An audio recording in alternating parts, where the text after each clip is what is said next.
What happens to your brain when you fall in love? Welcome back to Psych and Love, the channel where we explore the deepest secrets of the human heart and mind. I am so glad you are here today. If you are new here, please subscribe and join our Gen G Love family so you do not miss a single video. Today we are talking about what actually happens inside your brain when you fall in love. And trust me, it is wilder than you think. Let us find out. Have you ever wondered why falling in love feels like losing your mind a little? Why you cannot stop thinking about that one person? Why your heart races when you see their name on your phone? Why food tastes better and music hits differently and the whole world seems to glow? It does not feel normal. Because scientifically speaking, it is not normal. Falling in love is one of the most powerful neurological events a human being can experience. And today we are going to break it down together. The first thing that happens when you fall in love is your brain gets flooded with dopamine. Dopamine is the chemical your brain releases when something feels really good. It is the same chemical that gets triggered when you eat your favorite food or when something exciting.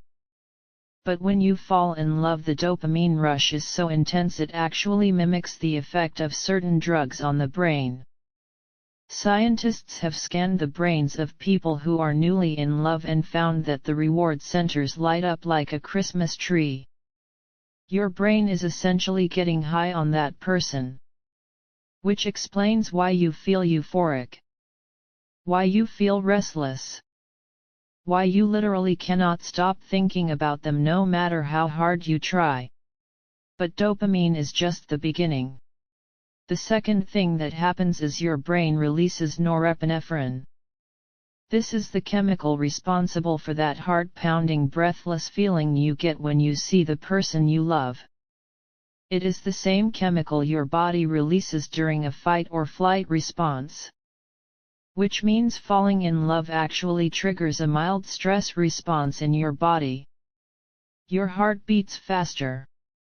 Your palms sweat. Your cheeks flush. Your body is reacting to this person the same way it would react to something thrilling and slightly dangerous. Love and excitement are wired into the same system in your brain. That is why love feels like an adventure. Because to your nervous system it actually is one. Then there is serotonin. Or more accurately, the lack of it. Studies show that people who are newly in love have significantly lower serotonin levels than people who are not. And here is what makes that fascinating. Low serotonin is also found in people with obsessive-compulsive disorder. Which means the obsessive thinking you experience when you fall in love. The constant replaying of conversations. The checking your phone every 5 minutes. The inability to focus on anything else. That is not weakness. That is brain chemistry. Your brain is literally in a state similar to obsession. And it is completely beyond your control. Now let us talk about oxytocin. This one is beautiful. Oxytocin is called the bonding hormone or the love hormone. It is released when you hug someone.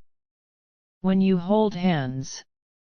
When you look into someone's eyes for a long time. When you are physically close to the person you love. Oxytocin creates a feeling of deep trust and connection. It makes you feel safe with that person. Attached to them. Like they belong in your world. This is the hormone that turns attraction into something deeper.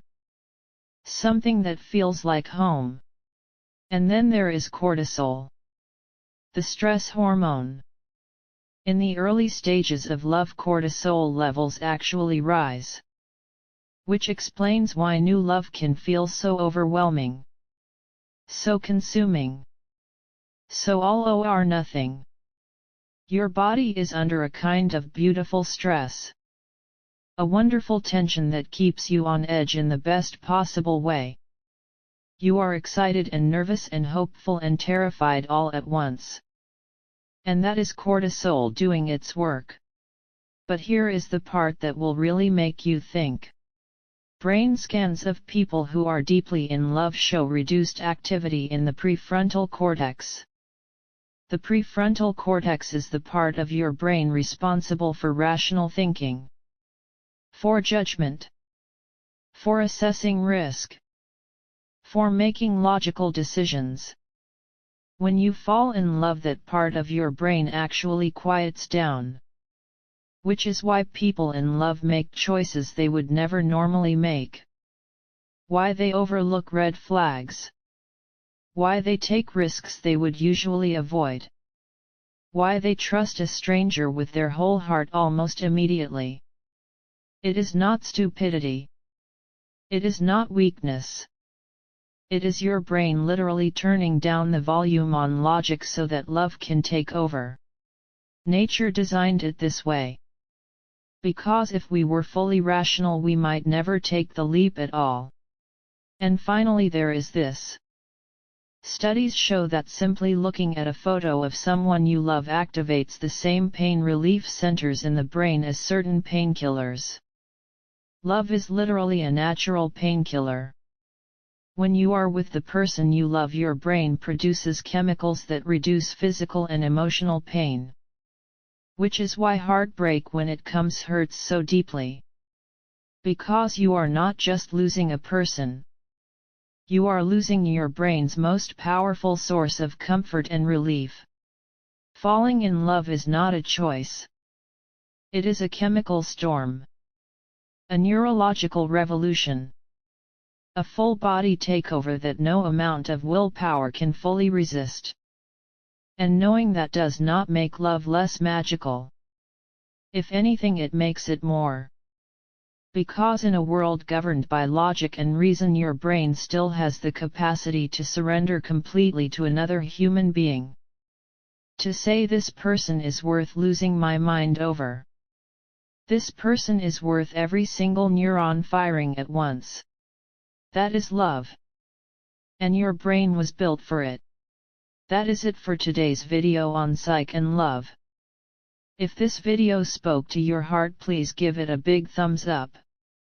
Share this video with someone who needs to hear this. Hit subscribe and join our Gen G Love family. See you in the next video.